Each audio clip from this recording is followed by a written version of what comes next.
Okay, so today we're going to be talking about premature ventricular contractions and other ventricular, or excuse me, premature contractions, right? So hopefully you kind of looked over this on the previous video and maybe thought about it a little bit. Let's look at this. So like I just said, and in the video, this is a premature ventricular contraction or PVC or PVCs. And what I want you to notice is what's happening is here we have what looks like a normal waveform, right? This beat looks normal. This beat, again, looks normal. But then we got this whole thing, right? What we're seeing here, first off, if you look at it, and again, take a second, just see if you can identify all the things that you notice that are wrong with it. So hopefully you take a second to do that. One, there's no P wave, right? There's not a lot of space between here, and there's no P wave, right? So there's no P wave. The QRS is happening way too close. So again, if you were to take your calipers and measure from here to here, the peak to peak, this distance, just eyeballing it, you can tell from here to here is much shorter than here to here, right? And the name premature ventricular contraction, again, it's premature, right? So it immediately should tell you something about what it is. There's no P wave because it's a premature ventricular contraction, right? So there's no atrial contractions, there's no P wave. This QRS is long, right? The T wave is either absent or in this case inverted. It's kind of melding. I don't know if it's kind of running into the QRS. That's kind of like what's happening, right? Versus over here, you can have the nice T wave. But the into the QRS and the T wave are kind of like over each other. So the T wave is happening probably somewhere in here. So this QRS is way too long, right? Just looking at it, I mean, again, normal QRS length should be less than 0.12. You can see this is it's like almost double that or something, right? Just not even counting the boxes, but just looking at it, it's very obvious, right? Then you can see there's this pause, and then look, there's a normal beat again. There's a normal beat again, and then look, another QRS that's wonky and premature.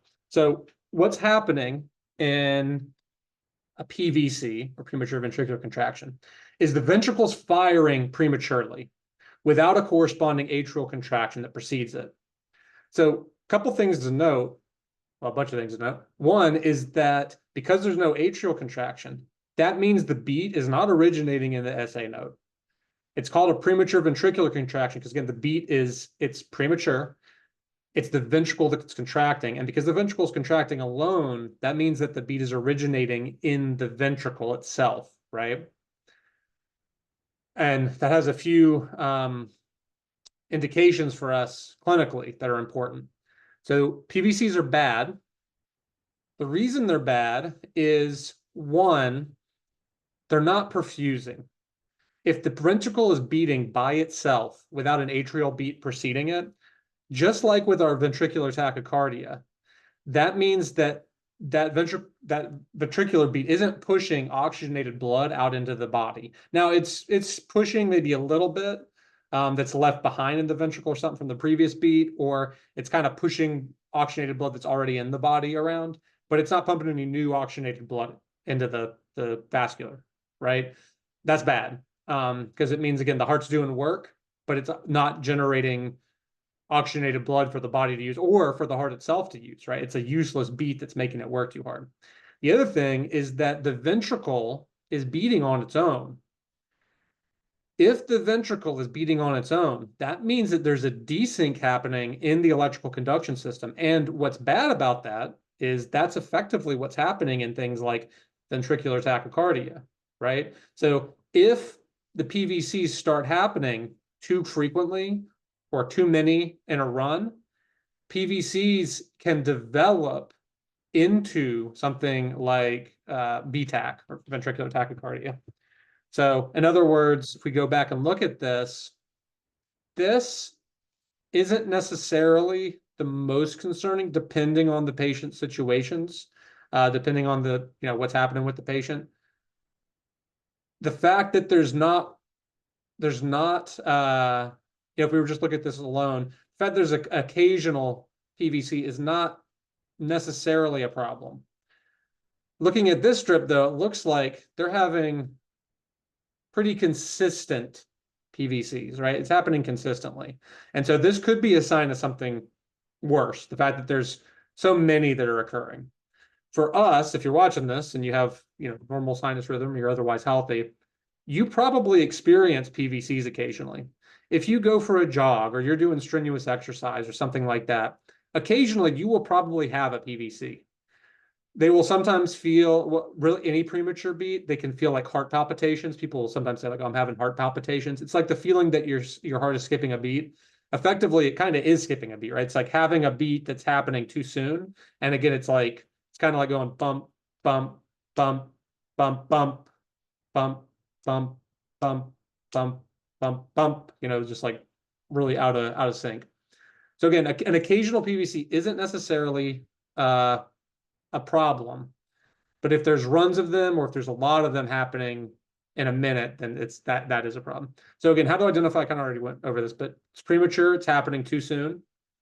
There's no P wave, and somehow there's an extra A in there, but I'll have to take that out. But yeah, there's no P wave. You're not going to see a P wave because again, the atria is not contracting. The QRS, these are buzzwords. I should probably bold them, but the QRS complex, it's going to be wide, it's going to be bizarre, and depending on the leads you look at and just what's going on in the heart, it might be inverted, right? So by that, I mean, in this case, the QRS is not inverted, but in some leads and depending on the patient, this QRS, instead of going up like this, you're going to see it go down below the isoelectric line. So it's going to look still wide and crazy, but it might be inverted. There may be a compensatory pause after, meaning there's a longer time between it and the next beat, which if you look here, look at this, there's a longer pause between the end of this beat and the start of this beat than there is between the end of this beat and the start of this beat, right? And then the T wave may be wider and inverted as well, or the T wave might be hard to identify. One thing that can be a challenge again too, we're going to get into is identifying between PACs and PVCs, premature atrial contractions. And we're going to go over that in a second. So this is an example of how we classify PVCs sometimes. We classify them basically depending on how often they're occurring and when we might be worried. So a PVC could be what's called unifocal. That unifocal PVC means it's happening just once occasionally, right? This is called bigeminy. Bigeminy is when you have a PVC happening every other heartbeat. You see how this is working? And you can also see here, there's PVC, PVC. This one, you see how it's inverted? So it's not always consistent, right? This is trigeminy, because that means you're having 1, 2 seemingly normal beats, and then a PVC. So every third, there's a PVC. You'd also have like I don't know how you say it, but yeah, you could have other ways too, but bigeminy and trigeminy are ones we really look for, because these are not good. The more PVCs you're having, the worse. And it also means the heart's starting to get into a rhythm with like the ventricles steadily starting to pace itself, right? So premature beats, again, as a whole, they're not necessarily abnormal. They can happen for a lot of different reasons. They can happen to people normally. I got COVID some years back when the COVID virus was happening. Unfortunately, I got it a couple times. After I got it, I was exhausted. I had a really bad like post-viral syndrome that lasted for months. And I actually went to the ER at one point because I was having really bad heart palpitations and my blood pressure was skyrocketing. And it was partially because I think I was trying to exercise too soon and like I wasn't giving my body enough time to rest. It's hard because it was like 6 months to a year that this was going on, and I was trying to be active because that's how you get better. But then, I think I was pushing my body a little too hard. But I never had that issue before. Point is, I went to the ER because I was having these heart palpitations, and I worried. I was like, oh no, what if I have like cardiomyopathy? Because that's been a side effect that some people have experienced after COVID infections. Luckily, I didn't have that. What I was having, I was experiencing premature atrial contractions. So it was good. I was very happy when I found that out because I was like, okay, that's good. It eventually resolved itself. That hasn't happened really since. But yeah, I'll get into that in a second. So again, premature beats are not always necessarily bad. They can happen for a lot of different reasons. The problem is if they're happening in runs or a lot in a short period of time. So 2 other types of premature beats that I've just kind of alluded to. One is premature atrial contractions. Now, premature atrial contraction is effectively going to be the same as a normal beat, but it's just happening too soon. right? So it's still going to have the same waveforms. The P wave, the QRS, the T wave should look the same as all the other P waves, QRSs, and T waves on the person strip, but it's happening too soon, right? So if you were to measure the peak to peak from like one beat to that premature beat, you'd see it's shorter than the others, which are all consistent. There's also what's called, and this is originating in the sinoatrial, and again, it's a normal beat in terms of electrical conduction. It's just happening too soon. There's also what's called premature junctional contractions, PJCs. I wouldn't worry. I don't think it's super important, again, as an entry-level nurse to understand the difference between PVCs and PJCs. I'm only mentioning it just because they do exist, but I don't think it's not something that I would ever ask on a test, because that's what y'all are all worried about. And as far as I know, I don't think the NCLEX would ask it, but it might, so don't quote me on that if you get on the NCLEX, but at least I won't. So I don't expect you to know about PJCs, just mostly PVCs. PJCs, these are premature junctional contractions. Again, these are happening these are happening above the ventricle, right? So they're happening either in the AV node or the bundle of His. That's what's initiating these contractions. So there's no P wave again, but the QRS should look the same. It shouldn't look as wide and bizarre as the PVCs. And this is just a quick little rundown of the differences. So like a premature atrial contraction, the P wave is upright in front of the QRS. Everything looks normal, more or less. PJCs, again, don't need to worry about this too much, but one thing is the P wave can be inverted or absent, but the QRS and T wave are going to look the same. PVCs, it's a ventricular complex. There's no P wave. The QRS is going to look wide, so greater than 0.12 seconds. It's going to look bizarre, meaning, it's going to look all like wonky and funky. It's not going to look like all the other QRSs, and it could be inverted, right? So what to do? Why do we actually treat PVCs specifically? With PACs, there's usually not anything to be done. They can be uncomfortable for people. Like I said, I had them for a brief period of time, and I was so worried. They just affected me. Like if I had been somebody else, a different person, then, well, I guess if I was a different person, a lot of things in my life would be different. But one of those things is that if I had started to develop PACs, I might not have ever even realized it, because some people just don't, it doesn't affect them as much. Some people can feel it, really strongly.